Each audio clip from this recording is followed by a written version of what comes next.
Hey folks, Monday night was the final 3 on Season 4 of The Voice. Last week we said goodbye to Amber Carrington and Sasha Allen, so Adam and Shakira are now totally teamless, which is not at all surprising, especially Shakira. What with her wretched song choices this season, it's a wonder she wasn't out of the game a long time ago. So now Blake has 2 acts in the finale, and Usher has 1. Next season they might want to think about changing the name of the show to Blake's Opry House. Anyway, the top 3 had 3 songs each this week. A new song, an old song that they've already done, and a song with their coach. First up, let's discuss the recycled performances. Well, they called it Defining Moments. Translation, the contestant's best-selling song on iTunes. Personally, I would rather hear something new, but I guess all of these singing shows think it's a good idea to rehash old performances that we've already seen before. They always share the worst ideas, don't they? Never the good ones. Anyway, the song Blake picked as the Swon brothers' defining moment was Danny's song, the one they did last week. And the only thing I noticed different about it this time around was a bunch of candles in the background, and some random people was running across the stage toward the end of the song that looked like they wasn't supposed to be there. Other than that, they could have just replayed the one from last week, and I probably wouldn't have known the difference, so I was totally bored with it. Usher said it was almost like he disappeared for a moment and wasn't even there. Does that mean that he liked it, or did he fall asleep? I'm not quite sure.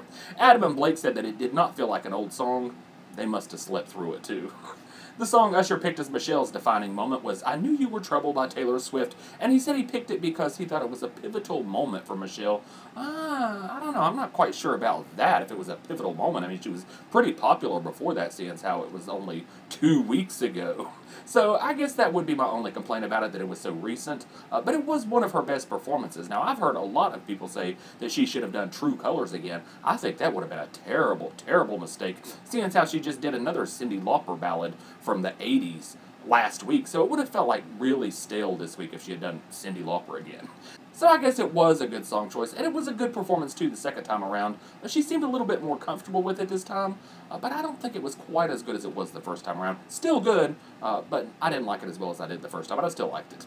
And the song that Blake picked as Danielle's defining moment was Maybe It Was Memphis, all the way back from the top 16. Now, out of all of the recycled songs to choose from, I definitely thought this one was the best one, mainly because it was so long ago, so we didn't see it just last week or the week before that. Plus, the top 16 is when they didn't have any over-the-top staging or overpowering music. Remember they said that they wanted to scale everything down so they could focus on the voice? Yeah, right. She sounded just as good this time around, plus she had steps and fog and all kinds of staging and all that jazz, so I liked it. Shakira said that Danielle grabbed the bull by the horns. Adam was ready to declare Danielle the winner, but you don't gotta be Miss Cleo to know that Danielle is probably gonna win this season. Blake said that she's one of the most important artists ever to walk on the Voice stage, which he's been saying all season, and it's a bit early to be saying all that. But as for the top 3 encore performances, I'd give the edge to Danielle for that round. Now let's move on to the coaches' duets. Danielle's duet with Blake was Timber I'm Falling in Love by Patty Loveless. Now, Patty Loveless is my all-time favorite country singer. I adore her. So I was really happy to hear one of her songs on the show, and I like this song, but I didn't think it was a very good song for Danielle and Blake to sing together. Well, they sounded good together, even though I thought Danielle sounded kind of flat when she started out by herself. And I don't really like Blake's singing voice, but if I closed my eyes, it sounded like a good performance. But watching it, it was all sorts of creepy. First off, the set looked so stupid with her initials and his BS initials. I wasn't sure if I was watching The Voice or the Letter People. And the way they looked at each other when they was singing, I was on the verge of calling the pervert police. I mean, if Danielle would have came out with a clothes basket and offered Blake some iced tea, they could have saved this footage and used it for an episode of To Catch a Predator. It was just so awkward. They should not have looked at each other when they were singing this song. Blake should have just hung off to the side and sang backup for Danielle, kind of like the Swon brothers do. Speaking of the Swon brothers, the song they sang with Blake was Celebrity by Brad Paisley. It was your average, run-of-the-mill country jam session with American flags everywhere. Country singers love their American flags. Pretty much a who cares performance, though. I wonder if the Swon brothers felt a little bit insulted that Blake gave them a song that basically says, I don't have any talent, but I don't need any talent thanks to reality shows. Now, before their performance, we got to see a video of Blake having a sit-down with the Swon brothers and their parents, and they said that their parents weren't like most stage parents. When they got in trouble, Papa punished them by making them write a song. Sounds like most mean-ass stage parents to me, but the Swon brothers said that he didn't pull any punches. Daddy did not pull any punches, and when they weren't any good, he would tell them that they weren't any good. I wonder what he tells them now. And the last of the duets was Usher and Michelle singing One by U2. Not my favorite song, but a pretty good performance. Although you could barely hear Michelle at first. When she first came out, you could barely hear her. And it ended up being more like Usher featuring Michelle Chamuel, when it should have been the other way around. So I thought they were pretty good together, but I think he should have given her more of the song. And I'm still not one of those people that think that Usher is an amazing coach. Well, they've done well together, and I think that's because she's picked a lot of her own songs, and well, he's picked some pretty good songs too, and she's done well with what he's given her. But he isn't really coaching anymore, is he?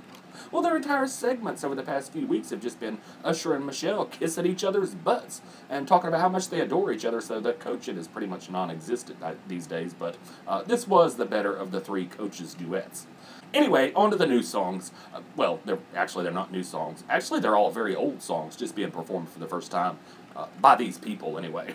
The Swon Brothers' new song was I Can't Tell You Why by the Eagles. It's their second Eagles song of the season. I can't even remember what their first one was, but I'm pretty sure it was better than this one. Well, Blake loved that they were singing in falsetto this week, which they haven't really done that much before, but that's kind of why I think it wasn't a great song choice for them.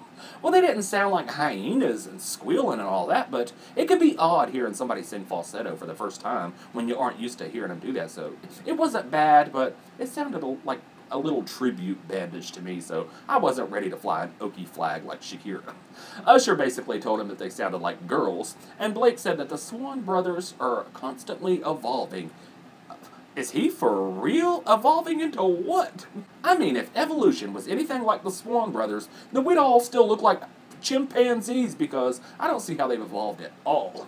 They've inexplicably become more popular, but I don't think they've really evolved that much from the first time that we saw them. Anyways, moving on. Michelle's new song this week was Why by Annie Lennox. I thought this was the perfect song choice for Michelle, mainly because I love Annie Lennox. Well, we all do, you know. It's one of the requirements, actually. You have to pledge allegiance to Annie Lennox before you can go gay. Hey, I have noticed that, though, a lot of Usher's song picks are songs that the gays really do love. Usher would make an excellent homosexual. If you ever want to give it a try, Usher, call me. Anyway, what was I talking about? Yeah, Michelle Chamuel. She started this performance out singing to what looked like a mirror, and I thought, oh, God, no, not again, because Usher has already had her sing to mirrors several times now.